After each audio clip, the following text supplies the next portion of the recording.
Nya ang nasa wala o nasa tuo. Nya ang sa wala sa gibuhat nagbugal-bugal ng Ginoong Hesus sa ingon.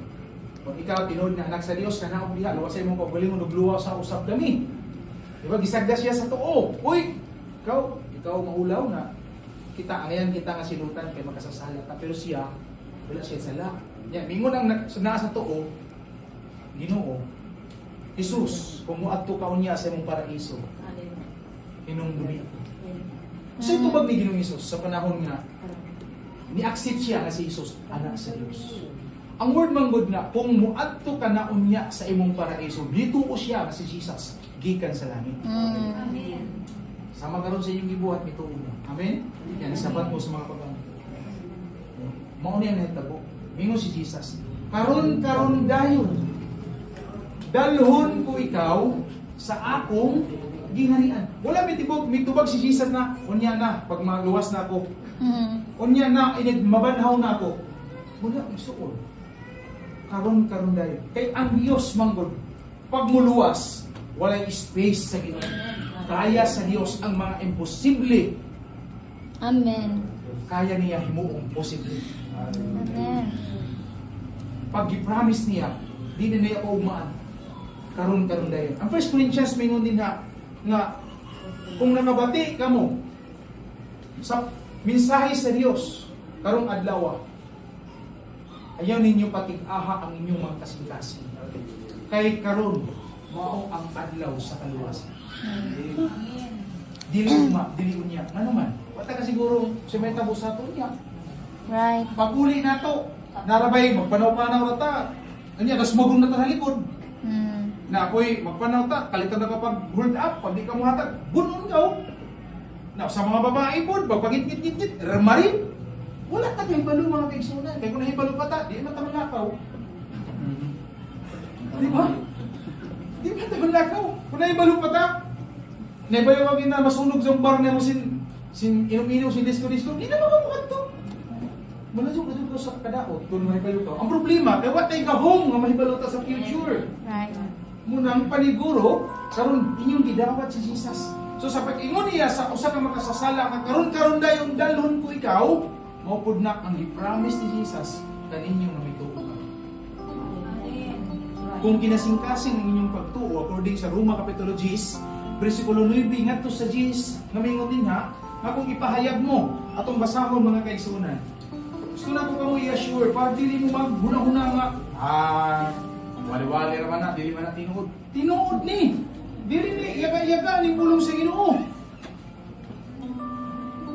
Roma Kapitulo 10, versikulo 9, ngadto sa 10, mingon din ang pulong sa Ginoo. Maluwas ka kung ipahayag mo nga si Jesus mao ang Ginoo o sa kinasingkasing mutuo kang gibanhaw siya sa Dios. Hello? Gihimo kitang matarong sa Dios kinagtuman kita sa kasing-kasing ngayon og naluwas kita kay gipahayag man nato ini. Last na ko example igsuon. Nakoy kuwin diri. No? Ya kini 5 pesos. Ginagmay ra sa ta kawad kwarta. No? 5 pesos ni mga higala, mga kaigsuonan. Nya kining kuwin kung adani mo ni tan-awa sa microscope, grabe ni kahugaw. Kaya nga naman, bisag kinsa may muhawid ni katabog sa lupa, tabog sa tubig, sa kanal, bangaw ng mga bata, duwa-duwaan, grabe gini kahugaw. Ni usahay makahawid di ka sa CR, di ba? So grabe gini kahugaw. O kining kuwins nagrepresentar sa atong mga kinabuhi, sa inyong kinabuhi. Tungo sa sala na himutang hugaw at tubangan sa Dios. Walay matarong, wala bisan usap. Amen. So kita ni, ini mao nita hugaw. Nya wala may makasunod og nahugaw sa langit. Kay ang Dios balaan so dapat ang muadto dito putli, balaan og walay kunot. Amen. So mao ni karon dining atong tuong nga kamot, mao ni si Jesus. Si Jesus kay atong nga kamot. Karon si Jesus gipadala sa Amahan aron magpakamatay dito sa cross alang kananto atong mga sala gipasaylo tungod sa dugo ni Kristo. Karon mituo ka kang Kristo. Amen. Mituo mo. Amen. Mituo mo. Isa na kita. Napaba ang coin wala na. Wala na. Isa nakita ang akong tuong nga kamot.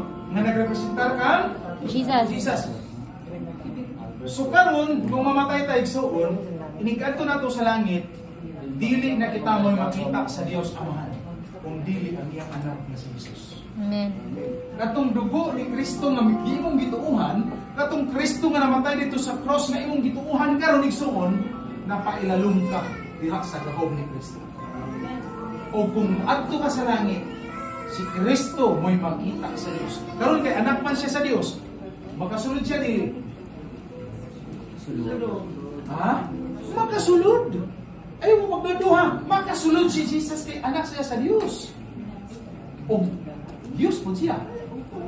Sama na ba yung anak? No? Na kay anak. Nya, ang imong anak nagdala, siyempre sa imong apelyido. Na kay duha ka anak. Nya, ang imong duha ka anak, manggawas. Gawas dito, niya muuli alas 2, alas 3 sa kadlawon. Pero pag musulod sa bayay, makasulod dili. Sa inyong balay. Sa pol, laag sila, niya pagbalik nila alas 2 sa kadlawon. Kung manoktok, ablihan mo dili. Ablihan. Ano man? Anak man. See? Nakita ni Jo? Naablihan ni Jo, tungod kay anak ni Jo. Kabaluwa po, in John chapter 1 verse 12, mingon din na, si bisang kinsa nga mituo kaniya, sila iyang gitagano katungod nga mamahimong mga anak sa Dios. Kita kamo nga may nituo kang Kristo, gitagaan mong katungod sa Dios nga mahimong iyang anak. Muna sa panahon nga mawala ta din niyang kalibutan na tungod kami mituo kang Kristo nga mo ang dalan, ang kamaturan ang kinabuhi, makabaton kang kaluwasan. Mauban ka dito sa langit. Ato pala pagka ng Diyos ng Kristo. Ay ginawa kang tama, no? Nga nasabtan ninyo ang pulong sa Ginoo. Kabulahan. Ano yung pagkabulahan? Kung mamatay man ta nga naatak sa kang Kristo, matawag niyo nga bulahan. Bulahan ang nag-alagad, ang nangamatay nga nag-alagad diha ka Kristo. God be the glory o atong palakpakan ng Diyos man. Narakotog o ayaw sa bilis. Okay, balik po. Amen, Jesus Lord. Sabtan ba nato may son? Grabe ka tilaw, grabe ka klaro. Kay maski ang hubog, pwede mo to. Pero ang gingon dito sa Roma, 19 ngadto sa 11 sa kinasing-kasing na pagkakas. May misabat man ganina, hinaot na kinasing-kasing to inyo. Between you ang gagana. Ang amo isa pa sa Diyos sa pulos. So, puso na nato ni Mason, gisugdan man mi sa mga pag-ampo, ato na sa pagpanindog, tapuso nato ni sa pag-ampo sa ato. Ganyan na ta sa pagpanindog, pag-ampo ta sa pagtapos sa ato service karon. Labing gamahanan ng Dios, Lord, salamat sa katapusan ng gabi, Ginoo. Lord, diri nag-start Ginoo ang pagtuo kanimo. Lord, naot na katong mga nituo diha kanimo Ginoo. Ikaw nagaingon sa mga pulo, Lord, bisan usara nga mituo bidawat diha kanimo. Millions of angels ang nag-celebrate. Lord, adunay kay plano sa mga tanan nga mituo diha sa kinasing Lord God, sa kanamong tanan, Lord. I believe Ginoo, sa time na nahimo na kami imong anak, Lord God, ikaw maghahatag protection kanamo, Lord. Paulit man kami sa mga panimalay karon Ginoo sa pagkatapos ani nga service Ginoo. We believe Lord ang mga anghel Ginoo magauban kanamo, Lord. Yes, Lord, dili mi mahadlok sa kamatayon apan Lord imong kinigihatag kanamo nakadaugan Ginoo. Dili kamatayon, dili kapindingon Ginoo. Yes. Lord, salamat sa mga kasing-kasing na bidawat diha kanimo Ginoo. Isang pasad sa imong malagad ni pastoral sa dami sa pag-share sa imong mga pulong Ginoo. Kanamong tanan diri Ginoo. Lord, kining tanan ang gipasalamatan. Diha lamang kanimo Ginoo. Sa ngalan ni Ginoong Kristo Jesus ang manuluwas ang tanan mo ingon. Amen. Amen. Balik gabi sa tanan mo Ginoo.